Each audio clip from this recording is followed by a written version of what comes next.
बोल जयकारा बोल मेरे श्री गुरु महाराज की जय। सौभाग्यशाली गुरुमुखो, भक्त वत्सल करुणा निधान श्री सद्गुरु महाराज जी ने श्री आनंदपुर स्थायी निवासी एवं सत्संग आश्रमों में रहने वाले गुरुमुख प्रेमियों की वेशभूषा एवं रहन सहन को आदर्श रूप देने का निश्चय किया। पुरातन से नूतन समय में गौरव गरिमा भी उसी अनुरूप ही बनाना समय की मांग थी।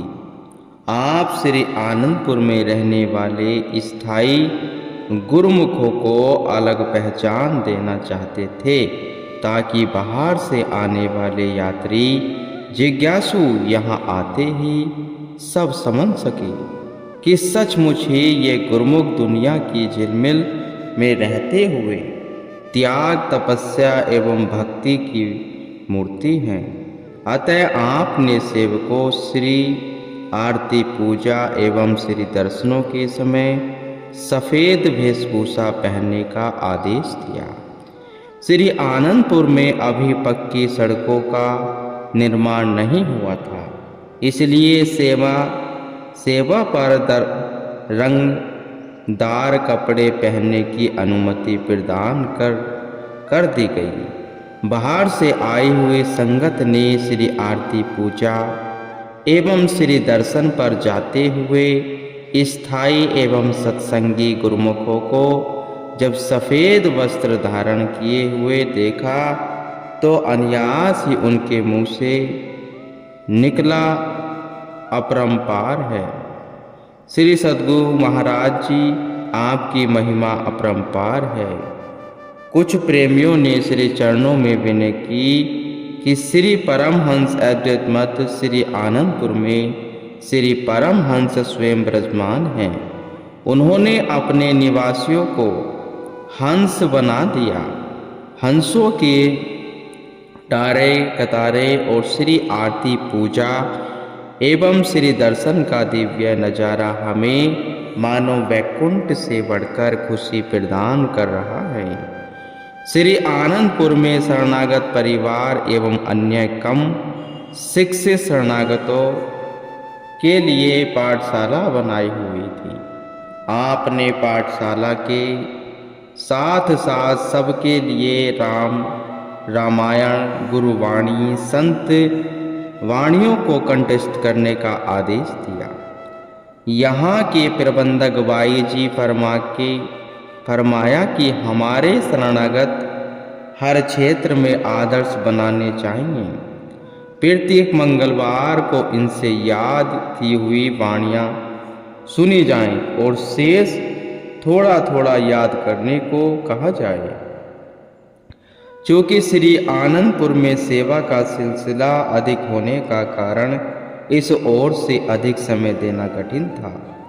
आप स्वयं 6 मास पश्चात एक बार सब गुरुमुखों से धार्मिक पुस्तकों में से कंठस्थ किए हुए दोहे वह चौपाइयों की परीक्षा लेते, पुनः उस पर नंबर भी अंकित करवाते, स्वयं श्री दर्शन देकर सबको पेपर बांटते।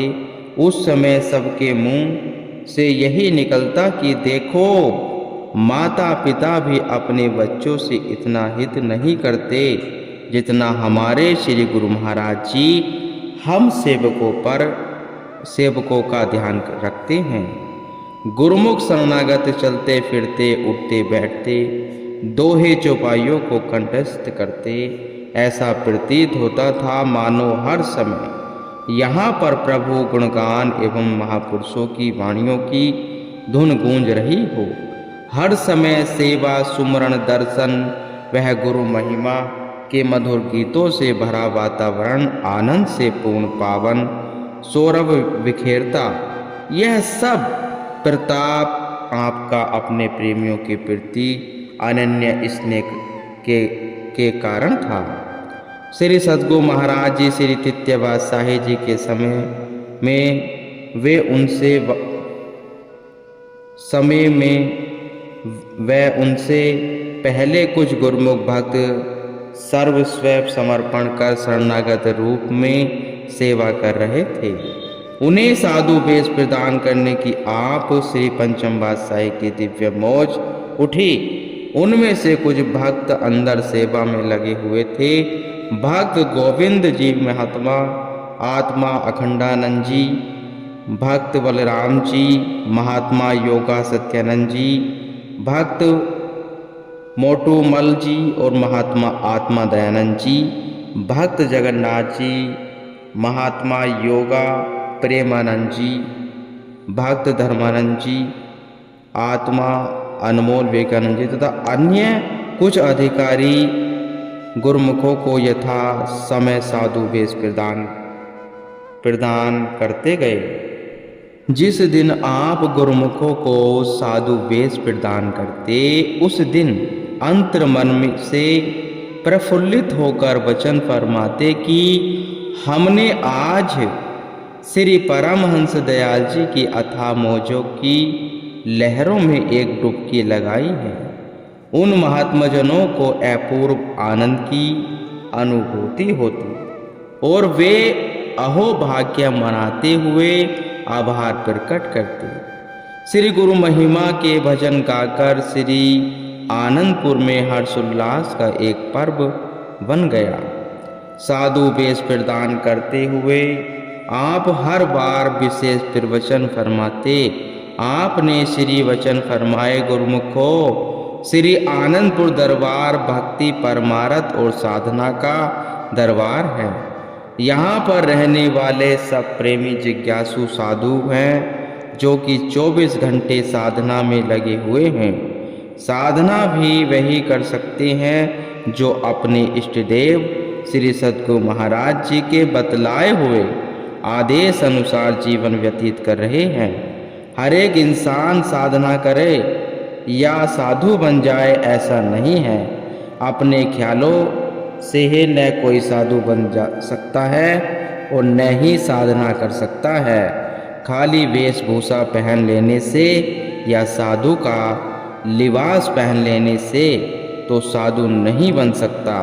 जैसे कि संत मलुकदास जी ने अपनी वाणी में कहा है, साधु सही अर्थों में वह है, भेष फकीरी जे करे, मन नाही आवे हाथ, दिल फकीर जे हो रहे, साहिब तिनके साथ। अगर साधु का वेश पहन लिया और मन को काबू नहीं किया तो वह साधु नहीं है। साधु सही मायनों में वही है जिसने साधना करके मन को जीत लिया, जिसके अंदर सद्गुण भर गए। महापुरुषों ने फकीर का मतलब 4 अक्षरों में बयान किया। फकीर का 4 शब्द अलग अलग है। वे इस प्रकार हैं। फे अर्था फाका। फाका किसको कहते हैं? इसका मतलब यह नहीं कि आदमी बिल्कुल भूखा रहे। इसका मतलब यह नहीं कि आदमी बिल्कुल भूखा रहे। इस तितिक्षा में लक्ष्य भी पूरा न हो और जान भी गवा बैठे। इतना भोजन करे जिससे शरीर का काम चल सके और आत्म उन्नति का काम भी हो सके। जरूरत से अधिक न खाए, क्योंकि शरीर की एकमात्र कल्याण का साधन है। इसकी हिफाजत करना भी इंसान का फर्ज है। किनायत अर्थात सब्र संतोष, जैसा वस्तु मिल जाए उस पर संतुष्ट रहे। इधर उधर देखकर ईर्ष्या और तृष्णा न बढ़ाए। याद इलाही अर्थात मालिक की याद, जो सद्गुरु की तरफ से शब्द मिला हुआ है, उसका नित्य प्रति अभ्यास करना, यानी नित्य नियम से भजन सुमरण करना, रियाजत अर्थात उपासना करना। जो इस दरबार के नियम बनाए गए हैं, श्री आरती पूजा, सेवा सत्संग, भजन अभ्यास और ध्यान दर्शन ध्यान, जिनको नित्य प्रति श्रद्धा सहित करना है, जो इन विचारों को दिल में धारण करेगा वही सही मायनों में साधु है। वह अपने लक्ष्य को पूरा कर सकेगा और जीवन की सफलता पालेगा। प्रत्येक गुरुमुख को यह समझना चाहिए कि मेरा साधु बनने का क्या प्रयोजन है। साधु वेश ले लिया तो उसमें विशेषता हो जाती है। साधु का लिबास कोई मामूली लिबास नहीं है, इसे भगवा भी कहते हैं, अर्थात यह भगवान का वेश है। इसलिए भगवा कपड़े की कदर करनी चाहिए।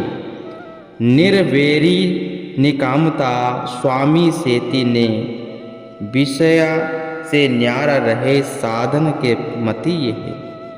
परम संत श्री कबीर साहिब जी कह रहे हैं कि साधु का लक्ष्य क्या है? जो अपने आप को साधु की श्रेणी में गिने, वैर विरोध से न्यारा रहे, किसी प्रकार की इच्छा न हो, कामना रहित हो, मालिक से प्यार करे, अपने इष्ट देव के प्रति गहरा प्यार और श्रद्धा हो, वह विषय विकारों से दूर रहे। ये सब लक्षण होना अति अनिवार्य है। जो विषयों से दिल लगाएगा उसका मालिक से प्यार नहीं होगा। कोई कहे कि मेरा विषयों से भी प्यार है और मालिक से भी है, वह उसका ख्याली पुलाव और धोखा है। महापुरुष जीव को चेतावनी देते हैं कि आज्ञा के दायरे में रहो, इससे इंसान की सुरती निर्मल होगी। शुद्ध हृदय वाले को घट में मालिक के दर्शन होंगे। वही निर्मल आत्मा परमात्मा से एकाकार हो सकती है। उसी के जन्म जन्मांतरों के बंधन टूट सकते हैं। इंसान को उसी प्रकार जीवन बनाना है जिससे इंसान की अपनी जिंदगी में सुखमयी बनती है और जो लक्ष्य धारण किया है उसकी भी पूर्ति हो जाती है। वे अपने संपर्क में आने वालों का भी सही मार्ग प्राप्त करते हैं। इस प्रकार साधु बनने के लक्ष्य को समझाकर आपने नई जागृति प्रदान की। आपके महान उपकारों और नए कायाकल्प से जीवन की स्फूर्ति भर जाती है। हर गुरुमुख के दिल में लक्ष्य को पाने की लगन दिनों दिन बढ़ती जाती है। आप कुछ समय उपरांत अधिकारी संस्कारी गुरुमुखों को साधु वेश प्रदान करते रहते हैं। यह भी एक विशेष दुर्दरगाही मौज को संपन्न करती है। जनवरी सन 1973 ईस्वी का नया वर्ष श्री आनंदपुर में मनाया गया। प्रेमियों ने उमंग एवं उल्लास से नववर्ष का स्वागत किया। श्री आनंदपुर को उस समय के उपलब्ध साधनों के अनुकूल सजाया गया। श्री आनंदपुर महाराज जी ने फरमाया कि जितनी अधिक एवं सुरम्य साज सज्जाई करनी हो, वे श्री परमहंस अद्वैत मंदिर एवं श्री आनंद शांति भवन तथा श्री आनंद शांति धाम की जाए। केले के पत्तों को गेट के दोनों ओर रखकर, आम के पत्तों के तोरण बनाकर एवं पुष्पों से सजाकर स्थान स्थान पर रखा गया। कलश अपनी सुंदरता से आकर्षक बने हुए थे।